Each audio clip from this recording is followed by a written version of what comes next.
Ukraine का युद्ध तेज होता जा रहा है। रूस ने अब यूक्रेन के F-16 जंगी जेट को मिसाइल से मार गिराया है। F-16 को उड़ा रहे फाइटर पायलट की भी मौत हो गई है।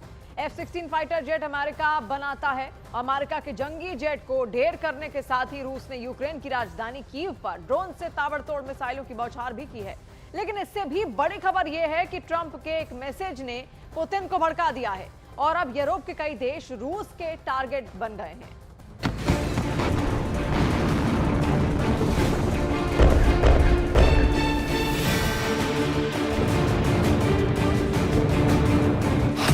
पुतिन का पहला टारगेट पेरिस,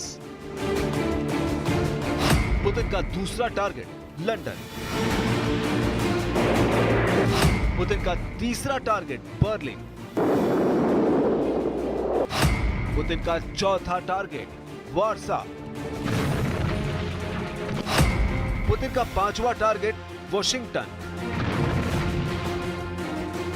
यूक्रेन से बड़ी त्रासदी ने दस्तक दे दी है। महायुद्ध विध्वंसक दौर में पहुंच रहा है। पुतिन ने प्रण लिया है कि अब रूस का दुश्मन देश करीब का पड़ोसी हो या बहुत दूर बचेगा नहीं। रूस मारेगा, बम से मारेगा, मिसाइलों से उड़ाएगा, हाइपरसोनिक, सुपरसोनिक हथियारों का इस्तेमाल होगा। बारूदी धमाकों से जो बचेगा वो परमाणु धमाके का प्रकोप झेलेगा। रूस ने एटमी हथियारों को मॉडर्न बनाने का ऐलान किया है। पुतिन ने दुश्मनों को बता दिया है कि अब रूस न्यूक्लियर हथियारों को आधुनिक बनाएगा और उन्हें बढ़ाने में कोई संकोच नहीं करेगा। जिसके पास दुनिया में सबसे ज्यादा एटमी हथियार है, वो अब और एटम बम बनाने जा रहा है। अपनी सभी सेनाओं के लिए रूस परमाणु जखीरा जुटाने में लग गया है। ये बातें किसी और ने नहीं, प्रेसिडेंट पुतिन ने दुश्मनों के होश उड़ाने के लिए कही है। Безусловно, одна из приоритетных задач – это укрепление отечественного флота в ключевом ее сегменте – стратегических ядерных сил, которые служат важнейшей гарантией безопасности России и сохранения глобального баланса.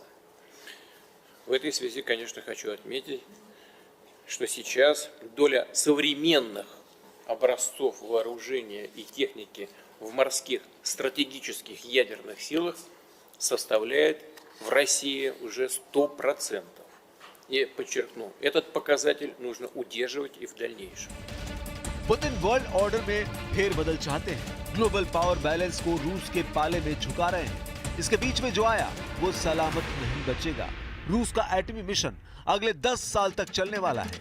पुतिन ने यह फैसला यूरोप और अमेरिका की बढ़ती चुनौती को देखते हुए लिया है। जैसे ही यूरोपीय यूनियन ने यूक्रेन को हथियारों की सप्लाई का बजट बढ़ाया, रूस ने न्यूक्लियर प्रोग्राम की डिटेल रिलीज कर दी है।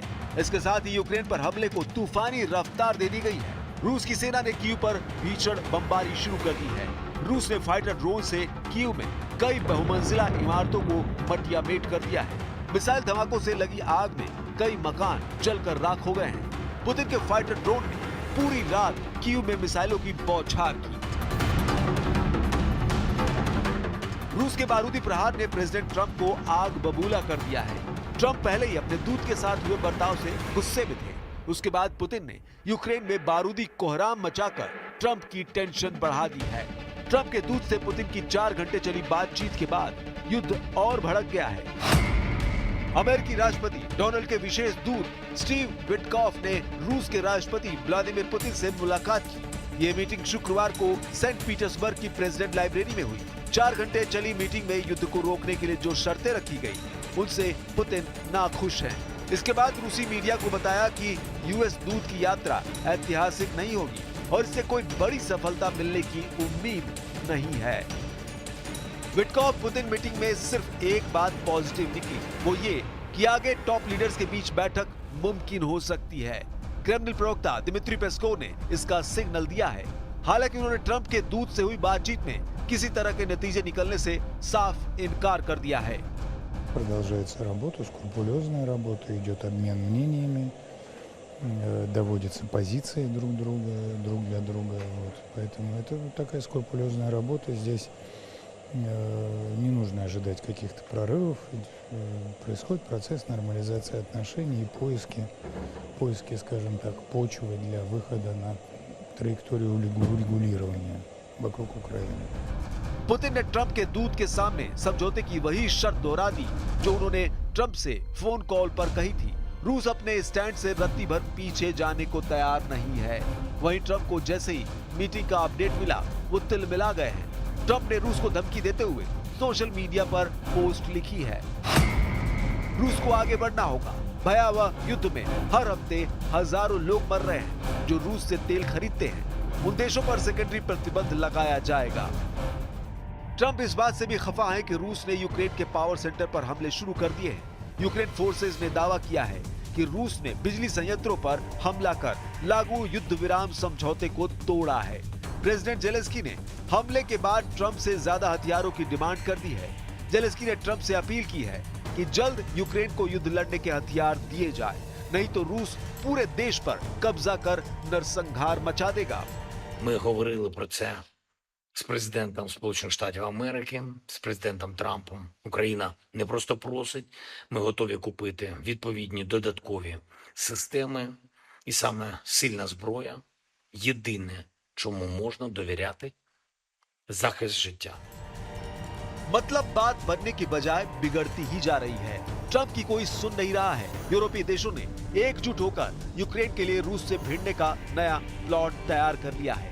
ब्रिटेन, फ्रांस और जर्मनी की अगुवाई में यूरोपीय यूनियन पुतिन को बराबर की टक्कर देने का दम भर रहे हैं। ब्रिटेन ने यूक्रेन को अरबों डॉलर का बजट देने का ऐलान कर दिया है।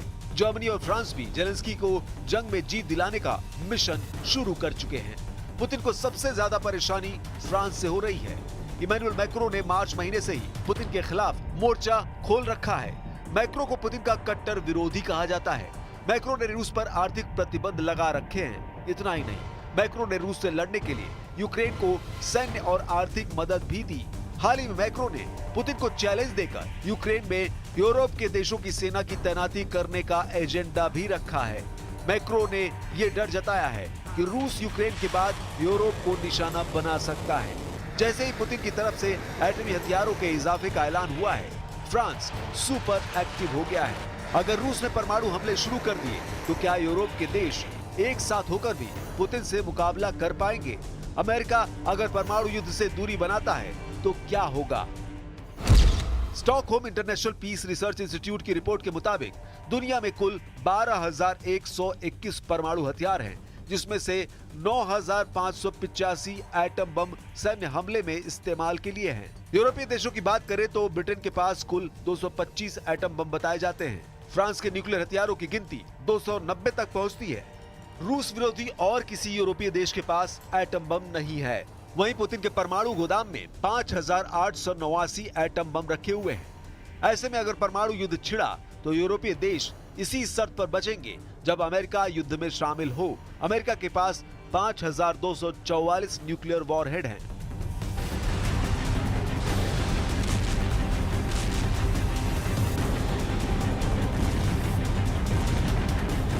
अमेरिका की मिसाइलें, अमेरिका के जंगी जेट, यूएस नेवी सभी एटमी हथियारों से लैस हैं। रूस के किसी भी हमले में सुपर पावर कम नहीं।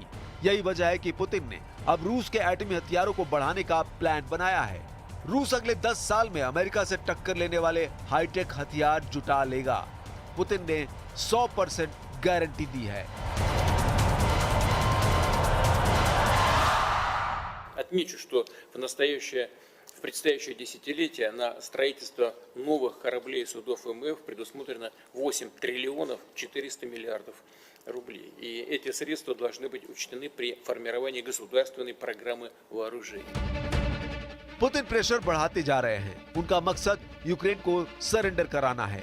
पुतिन चाहते हैं कि यूरोपीय देशों से मिलने वाली टेंशन का पक्का इलाज हो जाए। साथ ही अमेरिका और नेटो के खतरे को भी हमेशा के लिए खत्म कर दिया जाए। इसलिए वो युद्ध समझौते की कोई भी शर्त कम नहीं कर रहे हैं।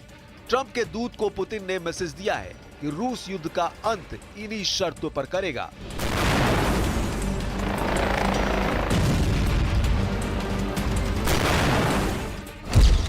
युद्ध के दौरान रूस ने यूक्रेन के क्रीमिया, ओब्लास्ट, खार्किव जैसे शहरों को अपने कब्जे में ले लिया है। पुतिन का कहना है कि युद्ध में जीते हुए इलाकों को रूस का हिस्सा बनाया जाए। पुतिन ने साफ कर दिया है कि यूक्रेन नेटो की सदस्यता लेने की बात भूल जाए। पुतिन की शर्त है कि फ्रांस, ब्रिटेन, कनाडा और जर्मनी जैसे देशों की शांति सेना यूक्रेन से दूर रहे। पुतिन की आखिरी शर्त सबसे चौंकाने वाली है। वो ये कि शांति समझौते की डील में जेलेंस्की को शामिल नहीं किया जाएगा।